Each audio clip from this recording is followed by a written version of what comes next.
গোলাপ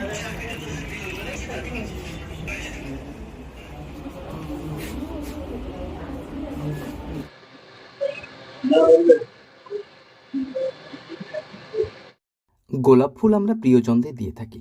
অপরাজিতা, গাঁদা কিংবা জবা ফুল সচরাচর পুজোর কাজেই লাগে। যদি আপনার জন্য চা বানানো হয় জবা, গাঁদা কিংবা অপরাজিতা বা গোলাপ ফুল দিয়ে, তাহলে খাবারের আগে একবার হলেও আপনাকে ভাবতে হবে। চা যেন অনেকের কাছে অমৃত সমান। গরমেও চায়ের প্রয়োজন চা প্রেমীদের। তবে দোকানে এলে দুধ কিংবা লেবু চায়ের পাশাপাশি যদি পাওয়া যায় একাধিক ভ্যারাইটির চা, তবে তো আর কথাই নেই। একদিকে যেমন চায়ের আড্ডার দুর্দান্ত অ্যাম্বিয়েন্স, আর অন্যদিকে বিভিন্ন ধরনের ও বিভিন্ন রঙের চা নজর কেড়েছে চা প্রেমীদের। করোনা পূর্ববর্তী সময়ে তিনি মোবাইল রিপেয়ার করে সংসার চালাতেন। তবে করোনার সময় বদলে যায় সবকিছুই। বাড়িতেই শুরু করেন চায়ের দোকান। এখন তার দোকানে রয়েছে প্রায় 10-এরও বেশি বিভিন্ন ফ্লেভারের চা, রয়েছে নানান ফুলের চাও।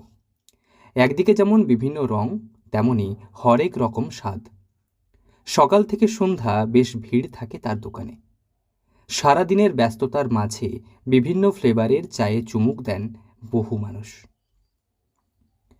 সুন্দর অ্যাম্বিয়েন্সের সঙ্গে নিত্য নতুন চায়ের ফ্লেভার, নিজে স্বাবলম্বী হওয়ার পাশাপাশি চা প্রেমীদের জন্য বেশ পছন্দের জায়গা চায়ের আড্ডা। আমাদের ডেস্টিনেশনটাই হচ্ছে প্রায় প্রত্যেক দিনের এখানে। কি কি চা পাওয়া যায়? এখানে বহু রকমের চা পাওয়া যায়, যেমন হচ্ছে গাঁদা ফুলের চা থেকে শুরু করে পুদিনা চা থেকে শুরু করে তুলসীর চা, এরকম দুধের চা তো আছে, লেবু চা, সবুজ চা, ব্ল্যাক কফিও পাওয়া যায়, আদা চা, সব ধরনের চা, লেমন গ্রাসের চা, সব ধরনের চা পাওয়া যায়। আগে কি এই ধরনের চা কোথাও না, এই এলাকার ভিতরে আপাতত আমরা এটা পাইনি। এটা একটা এই এলাকার একটা নতুনত্ব এটা। পশ্চিম মেদিনীপুরে বেলদা বাসস্ট্যান্ড সংলগ্ন এলাকায় রয়েছে গণেশের চায়ের দোকান, যার প্রাতিষ্ঠানিক নাম চায়ের আড্ডা। বাসস্ট্যান্ড এলাকার বাসিন্দা অভিজিৎ মাইতি করোনা পরবর্তী সময়ে নিজের বাড়িতেই শুরু করেন চায়ের দোকান।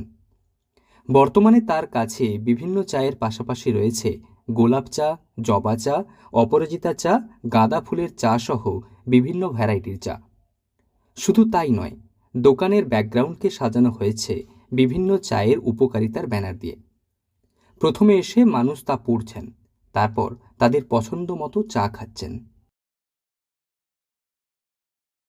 ওখানে যে কেউ হলে বুঝতে পারবে যে প্রত্যেকটা চা কি কি ধরনের পাওয়া যায় এবং তার কি কি উপকারিতা আছে। আমরা উপকারিতাটা আগে ভাগে সেভাবে জানতাম না, কিন্তু উনি যেভাবে দেওয়ালে দিয়ে দিয়েছেন তাতে আমরা যখন দেখি সত্যি মানে জানি না হয়তো অনেক কিছু, কিন্তু এখানে অনেক কিছু শেখাও যায়। এবং দ্বিতীয়ত হচ্ছে যে গণেশটা চা খাওয়ার পরে আর অন্য কিছু চা খেতে ইচ্ছাও করবে না আর কি। আমি তো রেগুলারই আছি সকাল। হালকা সুরে বাজছে গান, সঙ্গে গরম চায়ে চুমুক চা প্রেমীদের। ছোট্ট দোকানেই রয়েছে মেল ও ফিমেল জোন। যদিও চা বিক্রেতার দাবি মানুষকে আগে জানতে হবে কোন চায়ের কি গুরুত্ব, তারপর তারা খাবে। তো লকডাউনের পর থেকেই আমি এই ব্যবসাটা শুরু করে থাকি। তখন এত পরিমাণে চা রাখতাম না, মানুষের চাহিদা অনুযায়ী আমি কিছু কিছু চা বাড়াতে থাকি। যেমন ধরুন গোলাপ ফুলের চা, গাঁদা ফুলের চা, অপরাজিতা ফুলের চা, কাশ্মীরি কাওয়া, ব্ল্যাক কফি এবং লেবু চা, দুধ চা তো রয়েছে, এবং সাধারণত যেগুলো দার্জিলিং গ্রিন টি, স্পেশাল কিছু কিছু আইটেম আরো রয়েছে যেগুলো হয়তো আমার এখানে লেখা নেই।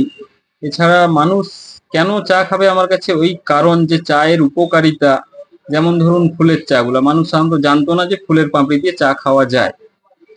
ওটা মূলত পাওয়া যায় বিদেশি সংস্থায়, দেখা গেছে যে প্রায় সবাই ফুলের চাই খায়, কিন্তু ওটা আমি বেলদাতে প্রথম যখন আনি সবাই আমাকে ঠিক ভরসা করতে পারেনি। তো আমি এই কারণে দীর্ঘদিন ধরে ওটাকে আরো ভালো করার চেষ্টা করে বর্তমান আমি কিছু আর্টিকেল লিখে চায়ের উপকারিতা সম্পর্কে দেওয়ার পর মানুষ ওটা জানতেও পারছে যে আমি চাটা কেন খাচ্ছি, আমার কি উপকারিতায় লাগছে। প্রান্তিক শহর কিংবা শহরতলি এলাকায় একাধিক ভ্যারাইটির চা পাওয়া যায় না, তবে এখানে এলেই মেলে নানান ধরনের চা, যা শরীরের জন্য বেশ উপকারী। দুধ চা কিংবা লেবু চায়ের পাশাপাশি বহু মানুষ সানন্দে গ্রহণ করছেন বিভিন্ন ফুলের চা। পশ্চিম মেদিনীপুর থেকে রঞ্জন চন্দ্রের রিপোর্ট, লোকাল 18 বাংলা।